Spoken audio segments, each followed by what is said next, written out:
अवां खे आगे कंदासीं। नवाबशाह में ॻोठ फ़कीची कोही में अली दोस्त बिरोही फतेह बिरोही ऐं बिरोही बिरादरी पारां कॉर्नर गॾिजाणी जूं तयारियूं मुकमल कई वयूं आहिनि।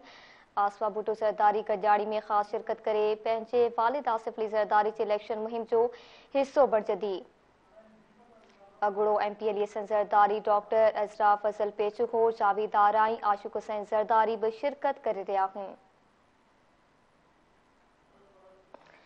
अवां खे ख़बर ॾियूं पिया। नवाबशाह मां ॻोठ फ़कीची कोही में अली दोस्त बिरोही फतेह बिरोही ऐं बिरोही बिरादरी पारां कॉर्नर गॾिजाणी जूं तयारियूं मुकमल थी वयूं आहिनि। आसफा भुट्टो ज़रदारी गॾिजाणी में ख़ासि शिरकत करे पंहिंजे वालिद आसिफ अली ज़रदारी जी इलेक्शन मुहिम जो हिसो बणिजंदी। अगूड़ो MPA अली हसन ज़रदारी, डॉक्टर अज़रा फज़ल पेचुहो, जावेद आराई, आशिक़ हुसैन ज़रदारी भी शिरकत करे रहिया आहिनि। तफ़सील मालूम कंदासीं। ब्यूरो चीफ नवाबशाह इम्तियाज़ कीरियो खां। जी इम्तियाज़, आगा कजो।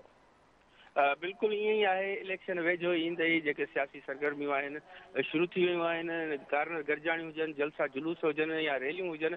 तव्हांखे ॿुधाईंदा हलूं त अॻूणो सदर आसिफ अली ज़रदारी जो नवाबशाह शहीद बेनज़ीराबाद अबाणो तक आहे ऐं गुज़िरियल 2008 वारी इलेक्शन खां वठी हेल ताईं 2018 वारी इलेक्शन ताईं क्लीन स्वीप कंदा पिया अचनि पाकिस्तान पीपल्स पार्टी। उहे क़ौमी असेंबली जूं सीटूं हुजनि या सूबाई असेंबली जूं सीटूं हुजनि। तव्हांखे ॿुधायूं त नवाबशाह शहीद बेनज़ीराबाद ज़िले में 2 क़ौमी ऐं 4 सूबाई तक आहिनि ऐं इन ते 2008 खां मुसलसल पाकिस्तान पीपल्स पार्टी जा उम्मीदवार खटींदा पिया अचनि। तव्हांखे ॿुधायूं त गुज़िरियल ॾींहं खां अॻूणे सदर आसिफ अली ज़रदारी जेको NA 207 नवाबशाह ऐं दौड़ तालके जो तक आहिनि ऐं इन्हनि ते जेको आहे सो हुनजी न्याणी आसफा भुट्टो ज़रदारी इलेक्शन मुहिम में हिसो वठी रही आहे ऐं मुख़्तलिफ़ कार्नर गॾिजाणियूं, रैलियूं, जलसनि जुलूसनि में शिरकत करे रही आहे। हिन वक़्तु तव्हांखे ॿुधाईंदा हलूं त फ़कीर जे ॻोठ जी जेको इलाइक़ो आहे उते मौजूदु आहियूं। उते हिकिड़ी कार्नर गॾिजाणी न पर हिकिड़ो जलसे जो ॾेख ॾेई रहियो आहे। हितां जो पिंडाल तव्हां ॾिसंदो त हज़ारनि जी तइदाद में हिन वक़्तु ई जेको आहे सो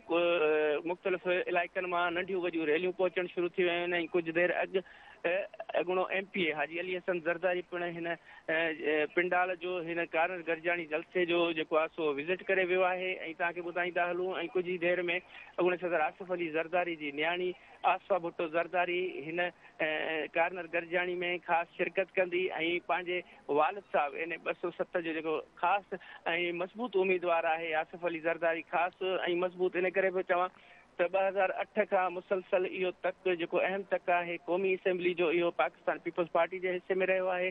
2018 वारी इलेक्शन में बि आसिफ अली ज़रदारी इन तक तां चूंडियल आहे ऐं तव्हांखे ॿुधाईंदा हलूं त कुझु ई देरि में ई जलसो शुरू थियण वारो आहे। आसफा भुट्टो ज़रदारी ख़ासि शिरकत कंदी। MP हाजी अली हसन ज़रदारी, डॉक्टर अज़रा फज़ल पेचो, हितां जी जेकी नवाबशाह जे जेके PS 37 जो जावेद आराई आहे उहो सिटी जो सदर जेको आहे खान बहादुर भट्टी, अली अकबर जमाली ज़िलई सदर, नौजवान अॻवान जेके असांजा आशिक़ हुसैन ज़रदारी आहिनि, ज़ामन अली ज़रदारी आहिनि, ज़ुएब ज़रदारी आहिनि, उहे बि शिरकत कंदा ऐं तमामु वॾी रश थिए पई। तमामु घणी जेके आहिनि सो हितां न सिर्फ़ु बिरोही बिरादरी जी पर नवाबशाह जे आसपास जूं जेके बिरादरियूं आहिनि तक़रीबन पाकिस्तान पीपल्स पार्टी सां सलाहियल आहिनि ऐं कुझु ई देरि में जेको हीउ सिलसिलो जेको आहे शुरू थियणो। जी महिरबानी इम्तियाज़, आगाह करण लाइ।